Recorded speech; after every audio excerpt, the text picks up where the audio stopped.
সকল রাজনৈতিক দলের কাছে আমার একটি নিবেদন আছে, আপনারা আল্লাহর ওয়াস্তে দয়া করে কোনো শহীদকে দলীয়করণ করবেন না।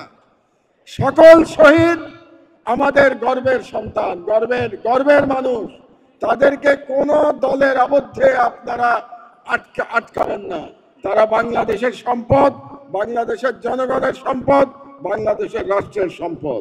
বিপ্লবের সকল শহীদের প্রতি আমার শ্রদ্ধা জানাচ্ছি এবং মহান আল্লাহ তাআলার কাছে আবেদন জানাচ্ছি, ফরিয়াদ জানাচ্ছি যেন তাদেরকে উত্তম পুরস্কার দেওয়া হয়, তাদেরকে শাহাদাতের মর্যাদা দেওয়া হয়।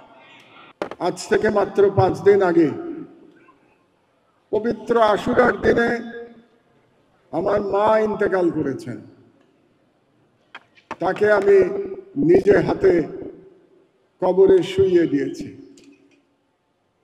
আজকে যে শহীদ পরিবারের সদস্যরা এসছেন, তাদের সন্তানেরা, তাদের স্বামী কিংবা তাদের ভাই যদি ফ্যাসিবাদের রক্তচক্ষু, ফ্যাসিবাদের বুলেট উপেক্ষা করে এই বিপ্লব না করত, তাহলে আমি আমার মায়ের শেষ সময় তার পাশে থাকতে পারতাম না। আপনারা অনেকেই হয়তো জানেন যে ফ্যাসিবাদী শাসক গোষ্ঠী আমাকে নির্বাসনে যেতে বাধ্য করেছিল এবং যখন বিপ্লব সংগঠিত হয়েছিল, যখন সেই ফ্যাসিস্ট শেখ হাসিনা বাংলাদেশ থেকে পালিয়ে তার প্রভুর কাছে দিল্লিতে আশ্রয় নিয়েছে, সেই সময় আমি বাংলাদেশে থাকতে পারি নাই। আজকে যারা শহীদ পরিবার এসছেন এখানে, আপনাদের কাছে আমি দুঃখ প্রকাশ করছি যে আপনাদের যারা, যে সন্তান, যে স্বামী, যে ভাই শহীদ হয়েছে, তাদের সাথে রাস্তায় বুলেটের সামনে দাঁড়ানোর সৌভাগ্য আমার হয় নাই।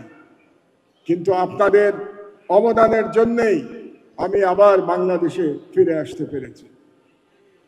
তাদের অবদানের কোনো তুলনা নাই। কাজে এই সম্পর্কে আলোচনা করে তাদের অবদানের মূল্যায়ন করা সম্ভব না শুধু কথার মাধ্যমে, এটা কাজের মাধ্যমে করতে হবে। খুনি শেখ হাসিনা যে নিজে নির্দেশ দিয়েছিল হত্যাকাণ্ড চালানোর জন্য, সেটা আন্তর্জাতিক মিডিয়ায় প্রমাণিত হয়েছে, আপনারা সকলেই এটা জানেন। কাজেই শেখ হাসিনার বিচারে আর কোনো বাধা থাকার কথা নয়। তো সেই কারণে আমি আশা করব যে বর্তমান সরকার তার বিচার দ্রুততার সাথে সম্পন্ন করে বাংলাদেশের আইনে সর্বোচ্চ শাস্তি যেটা আছে সেই শাস্তি শেখ হাসিনা নিশ্চিত করবে। সেই সঙ্গে আমি তার প্রভু ভারত সরকারের কাছে আহ্বান জানাবো, আপনারা এমনিতেই অনেক দুষ্কর্ম করেছেন, আপনারা বাংলাদেশের স্বাধীনতা লুণ্ঠন করেছিলেন, আপনারা বাংলাদেশে গণহত্যা চালানোর জন্য প্ররোচনা দিয়েছেন, আপনারা শেখ হাসিনাকে দিয়ে বাংলাদেশের জনগণকে হত্যা করেছেন, বাংলাদেশের আলেম সমাজের উপরে জুলুম করেছেন, বাংলাদেশের অর্থনীতিকে লুট করেছেন, ধ্বংস করেছেন। আপনাদের কাছে আজকে খুনি শেখ হাসিনা আশ্রয় নিয়ে আছে। কাজেই আপনারা আর কালো বিলম্ব না করে সেই খুনিকে বাংলাদেশের কাছে প্রত্যর্পণ করুন, যাতে আমরা শেখ হাসিনার বিচার করে তার সাজা কার্যকর করতে পারি।